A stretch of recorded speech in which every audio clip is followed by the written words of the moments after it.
अर्थशास्त्र को समझना है तो मंजुलता से मिलना है। इसमें कोई मुश्किल काम नहीं है, बस आपको मेरे चैनल को सब्सक्राइब करना है। Thank you. नमस्कार दोस्तों, इकोनॉमिक्स विद मंजुलता में आपका स्वागत है।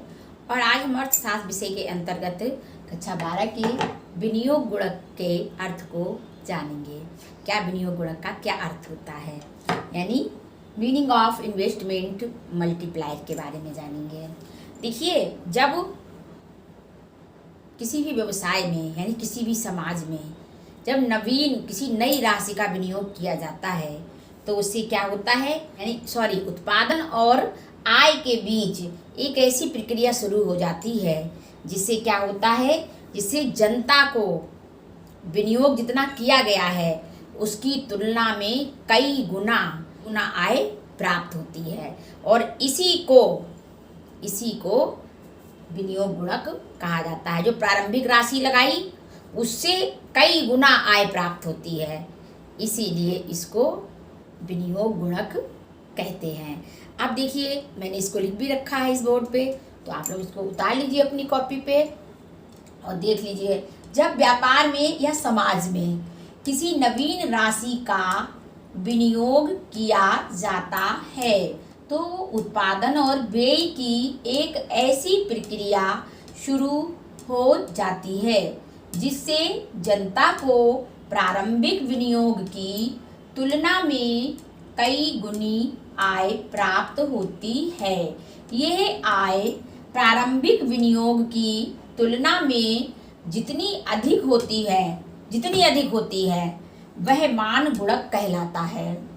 इस प्रकार गुणक प्रारंभिक विनियोग में वृद्धि और अंततः कुल आय में वृद्धि के संबंध को व्यक्त करता है। यानी अंत में जो आय में वृद्धि हुई है और प्रारंभिक विनियोग में जो विनियोग लगाया गया है, इन दोनों के अंतर को ही विनियोग गुणक कहते हैं। अब देखिए, प्रोफेसर कीन्स ने क्या कहा है। प्रोफेसर कीन्स ने विनियोग गुणक को के का नाम दिया। किसका नाम दिया? के का नाम दिया। और बतलाया कि जब विनियोग गुणक में वृद्धि होती है तो आय में वृद्धि विनियोग में वृद्धि के गुना हो जाती है, यानी कई गुना हो जाती है। जब विनियोग में वृद्धि होती है प्रारंभिक विनियोग में, तो विनियोग गुणक में वृद्धि होती है तो आय में वृद्धि विनियोग में वृद्धि के गुना हो जाती है। यानी विनियोग में जितनी वृद्धि हुई उससे कई गुना आय में वृद्धि हुई। तो इसको देखिए, हमने सूत्र रूप में लिखा है। अतः विनियोग गुणक के गणितीय रूप को हम निम्नवत तरीके से हम दिखा सकते हैं। के बराबर क्या है? 1/1 माइनस MPC। अब इसमें के क्या है? इसमें के है विनियोग गुणक, और दूसरा क्या है, और MPC क्या है, हम इसको पढ़ भी चुके हैं, मार्जिनल प्रोपेंसिटीज टू कंज्यूम।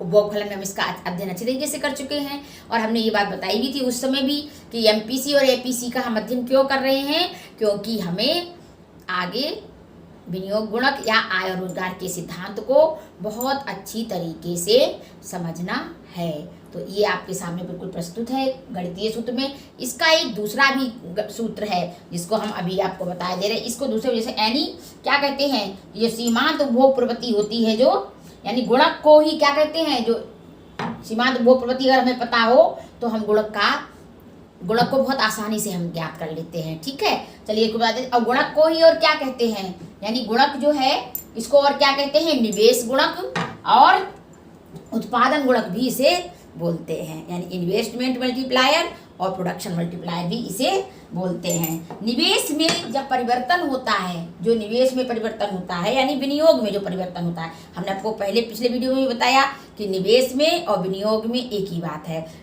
जब निवेश में परिवर्तन होता है तब क्या होता है, राष्ट्रीय आय में भी परिवर्तन होता है। इसी के अनुपात को ही निवेश गुणक कहते हैं। तो इसका एक दूसरा भी फार्मूला है, क्या है, के बराबर परिवर्तित आय यानी delta Y upon delta I. यानी इसके जब जो विनियोग में परिवर्तन होता है उसके परिणाम स्वरूप जो राष्ट्रीय आय में परिवर्तन होता है, इसके अनुपात को ही निवेश गुणक कहते हैं। यानी उत्पादन गुणक भी इसे कहते हैं। निवेश में परिवर्तन के परिणाम स्वरूप यानी निवेश में परिवर्तन के कारण जो राष्ट्रीय आय में जो परिवर्तन होता है उसे होने वाले परिवर्तन को ही निवेश गुणक या विनियोग गुणक कहते हैं। तो हमें उम्मीद है कि आप लोगों ने बिल्कुल बहुत अच्छे से समझ लिया होगा इस चीज़ को। क्या है ये देखिए, ये के बराबर delta Y upon delta I, इस सूत्र को भी इसे भी हम गुणक की गणना कर सकते हैं। तो देखिए, गुणक तथा एमपीसी व एमपीएस में क्या संबंध होता है। प्रश्न है, क्या है प्रश्न कि सिद्ध कीजिए गुणक का मान 1/1 माइनस एमपीसी बराबर 1/MPS होता है। तो इसको हम सिद्ध कर देते हैं। कैसे सिद्ध करते हैं, देखिए हमने अभी फार्मूला बताया था के बराबर क्या होता है, delta Y upon delta I. हम ये जानते हैं कि का सूत्र क्या होता है। तो देखिए ये हो गया। और हम एक चीज और भी जानते हैं, क्या होता है, अर्थव्यवस्था में जो संतुलन होता है तो क्या होता है, यस बराबर किसके होता है, आई के। किसके बराबर होता है, यानी बचत बराबर होती है निवेश के। और बाई कैसी होती है, बाई बराबर होती है सी प्लस एस के। हमने आपको बहुत बार बताई है, जब गोफलन बताया था कि जब बाई कैसी होती है, या तो बाई हमारी जो आय है वो या तो कंज्यूम होती है या बचाई जाती है। तो बाई बराबर सी प्लस आई होता, सी प्लस एस होता है। सबको मालूम है ये बात, हम पिछले वीडियो में बहुत बार आपको बता चुके हैं। और यदि आपको याद नहीं आ रहा है तो मेरे उपभोग फलन, निवेश फलन और बचत फलन पे जाइए और उन वीडियो को बहुत ध्यान से देखिएगा, तो आपको बहुत अच्छे से समझ में आ जाएगा। और क्या होता है एडी, यानी एडी क्या होता है, एग्रीगेट डिमांड, समग्र मांग, वो किसके बराबर होती है, सी प्लस आई के। यानी उपभोग और इन्वेस्टमेंट जो होता है जोड़, जिनका इन दोनों का योग वो होता है एडी के बराबर, एग्रीगेट डिमांड के बराबर। ये भी हम जानते हैं, ये कब होता है, जब अर्थव्यवस्था में संतुलन होता है। ठीक है, और ये तभी होगा जब सी प्लस आई किसके बराबर होगा, एग्रीगेट डिमांड के। क्योंकि हम समष्टि अर्थशास्त्र को पढ़ रहे हैं और मैक्रो अर्थशास्त्र को, माइक्रो को नहीं। इसमें कुल का होता है, एग्रीगेट का मतलब होता है कुल का अध्ययन किया जाता है। और अब हम क्या करेंगे, तो क्या होगा, एडी बराबर किसके होता है संतुलन में, एएस के बराबर, एएस के बराबर होता है। और एएस किसके बराबर होता है, एएस बराबर होता है बाई के, बाई बराबर सी प्लस एस के। तो बाई कैसा होगा, बाई बराबर कब होगा, संतुलन में, संतुलन की स्थिति में कैसा होगा, बाई बराबर सी प्लस आई। ठीक है, बाई बराबर क्या होगा, सी प्लस आई। तो चलिए हम चूंकि क्या है, बाई बराबर क्या है, सी प्लस आई है, बाई बराबर सी प्लस आई। तो इसीलिए जब बाई में चेंज होगा तो क्या होगा, बाई में चेंज अगर होगा तो क्या होगा, देखिए तो चेंज सी प्लस आई। ठीक है, ये होगा कि नहीं होगा। अब हम क्या करेंगे, हम इसको ले लेंगे इधर, चेंज आई बराबर क्या होगा, चेंज बाई माइनस चेंज सी। यही तो बनेगा बिल्कुल फार्मूला, यही बनेगा ना। अब हम इस फार्मूले को किस में रख देते हैं, अब हम समीकरण में इसमें हम किसमें रख देते हैं, इसको हम इसको रख देते हैं इसमें हम इसको रख देते हैं के बराबर del Y upon del I में। इसको रख देते हैं, डेल आई क्या है देख रहे हैं आप लोग, तो चलिए इसको रख देते हैं हम, के बराबर डेल बाई अपॉन क्या होगा, यही रख देंगे del Y minus del C. ठीक है, यही तो आ गए, यहाँ तक हम आ गए, यहाँ तक बिल्कुल अच्छे से हम पहुँच गए। अब हम समीकरण के दाएं भाग को हम डेल वाई से भाग दे देंगे, दाएं भाग को डेल वाई से हम भाग दे देंगे, भाग दे देंगे। ठीक है, तो अब हम इसको भाग दे देते हैं, कैसे देखिए रख देते हैं इसमें, के बराबर कैसे होगा, del Y upon del Y. ठीक है, के को बीच में रखते हैं थोड़ा सा, और इसके बराबर हम कैसे रखेंगे, इसकी जगह पर डेल वाई, फिर डेल वाई माइनस रख देंगे, del C upon del Y. यहाँ तक हम पहुँच गए, बिल्कुल हमको क्लियर हो गया यहाँ तक। क्लियर हो गया आपको? देखिए मैथमेटिक्स है थोड़ा सा, और इसको आपको मैथ को तो सीखना ही पड़ेगा थोड़ा, ये हाई स्कूल के लेवल का है और इकोनॉमिक्स में ये आता है, इसलिए आपको ये मैथ सीखना पड़ेगा। तो अब हमने क्या किया, y से y कैंसिल किया तो कितना आ गया, बराबर 1 आ गया। यहाँ हमने y से y कैंसिल किया तो यहाँ भी 1 आ गया। देखिए अब क्या आ गया, k बराबर 1 minus del C upon del Y.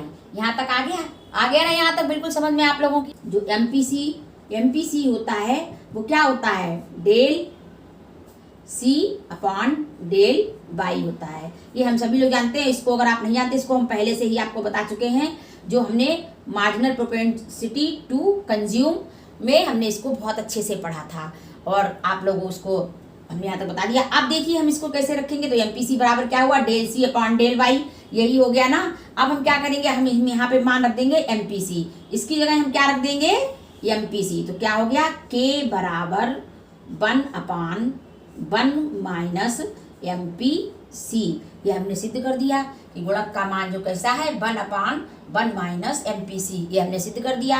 अब देखिए अब क्या हमें सिद्ध करने को रह गया, 1/MPS हमें सिद्ध करने को रहेगा। तो जैसे कि हम लोग सभी लोग जानते हैं कि क्या होता है, MPS और प्लस MPC, ये हम आप सिद्ध कर चुके हैं पहले, ये 1 के बराबर था। इसको हम पहले से ही सिद्ध कर चुके हैं पिछले वीडियोज में, तो आप लोग उनको देखिएगा जाकर, तो आप लोग समझ में आ जाएगा कि ये कैसे हुआ। अब देखिए हमने के बराबर अब सिद्ध हो गया, तो जैसे कि अब देखिए हमने के बराबर, अब हम इसकी ये जो हमारी वैल्यू है ना, हम एमपीएस की मतलब एमपीएस को हम कहाँ रख देंगे, यहाँ रख देंगे एमपीसी की जगह पर। देखो कैसे, अब एमपीएस को हम निकालेंगे तो कैसे निकालेंगे, एमपीएस बराबर क्या होगा, 1 माइनस एमपीसी, है बात की नहीं है, यही ऐसे तो निकालेंगे इसको।